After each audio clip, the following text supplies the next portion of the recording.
Bismillahirrohmanirrohim. Assalamualaikum warahmatullahi wabarakatuh.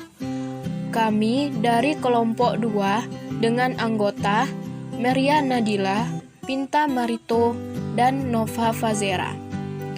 Kami akan membahas tentang ilmu nuzulul Quran.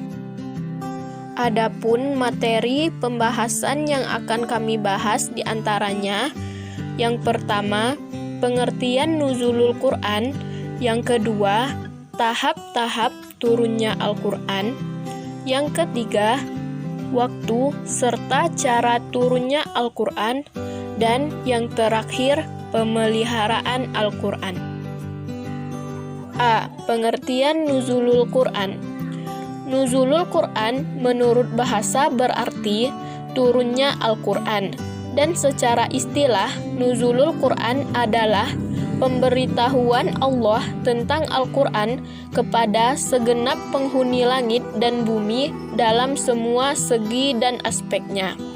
Secara terminologi, yang dimaksud dengan nuzulul Quran adalah cara dan fase turunnya Al-Quran dari Allah Subhanahu wa Ta'ala kepada Nabi Muhammad Sallallahu Alaihi Wasallam. B. Tahap-tahap turunnya Al-Quran. Yang dimaksud dengan tahapan-tahapan turunnya Al-Quran ialah tertib dari fase-fase disampaikan kitab suci Al-Quran, mulai dari sisi Allah Subhanahu wa Ta'ala hingga kepada Nabi Muhammad Sallallahu Alaihi Wasallam. Mengapa Al-Quran tidak diturunkan sekaligus? Allah Subhanahu wa Ta'ala telah menjelaskan bahwa salah satu hikmah Al-Quran diturunkan secara bertahap, salah satunya untuk menguatkan hati Nabi dalam menerima dan menyampaikan kalam Allah kepada umat manusia. Al-Quran diturunkan kepada Nabi Muhammad melalui 3 tahap. Tahapan pertama yaitu menyampaikan Al-Quran dari Allah kepada Lauh Al-Mahfuz. Maksudnya, sebelum Al-Quran disampaikan kepada Rasulullah Sallallahu Alaihi Wasallam sebagai utusan Allah terhadap manusia, Al-Quran terlebih dahulu disampaikan kepada Lauh Al-Mahfuz, yakni suatu tempat lembaga yang terpelihara di mana Al-Quran pertama kali ditulis di lembaran tersebut. Menurut Ibnu Katsir, Al-Quran berada di Lauh Al-Mahfuz, artinya berada di suatu tempat yang tinggi yang dipelihara dari segala bentuk penambahan, pengurangan, pemalsuan, dan perubahan. Selanjutnya, tahapan kedua yaitu turunnya Al-Quran ke langit pertama dengan sekaligus. Di langit pertama itu, Al-Quran disimpan pada Bait Al-Izzah. Menurut pendapat yang sahih, Baitul Izzah ini ada di langit yang paling bawah atau langit dunia. Dan tahapan ketiga, Al-Quran diturunkan dari Bait Al-Izzah di langit dunia, kemudian diturunkan kepada Nabi Muhammad Sallallahu Alaihi Wasallam pertama kali pada malam Lailatul Qadar.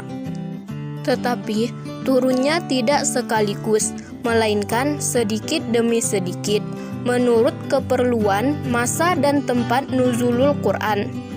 Adapun proses atau tahap yang ketiga ini ialah perantara malaikat Jibril atau juga sering disebut dengan nama Ruhul Amin dari Baitul Izzah kepada Nabi Muhammad Sallallahu Alaihi Wasallam di dalam Gua Hira. C. Waktu serta cara turunnya Al-Quran. 1. Waktu turunnya Al-Quran.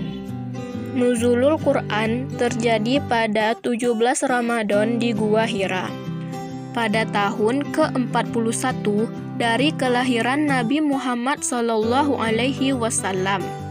Saat itu, Nabi Muhammad Sallallahu Alaihi Wasallam menerima wahyu 5 ayat dari surah Al-Alaq. 2. Cara-cara turunnya Al-Quran.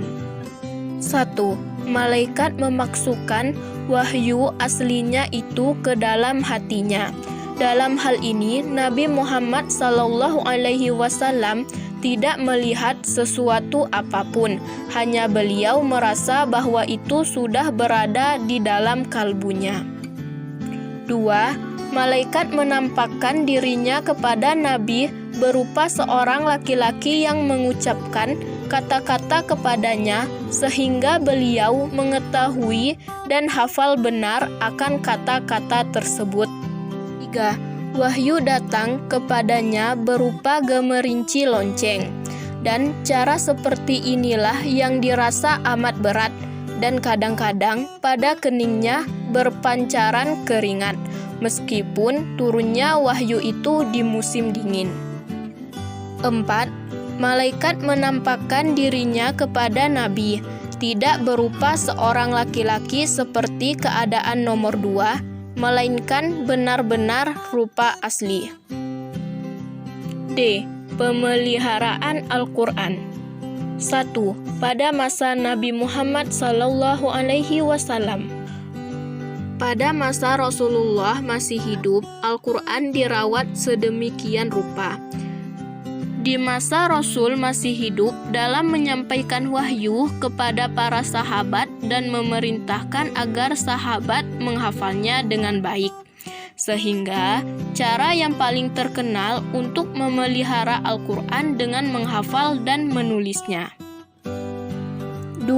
Pemeliharaan Al-Quran pada zaman sahabat. Setelah Rasulullah SAW wafat, pemerintahan Islam dipegang oleh Abu Bakar.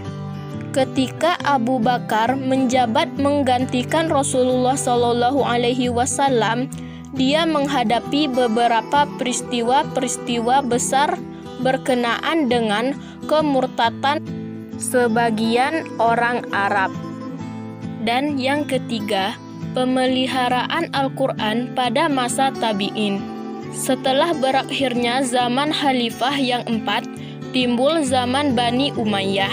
Kegiatan para sahabat dan tabi'in terkenal dengan usaha-usaha mereka yang bertumpu dan penyebaran ilmu-ilmu Al-Quran melalui jalan periwayatan dan pengajaran, secara lisan bukan melalui tulisan atau catatan.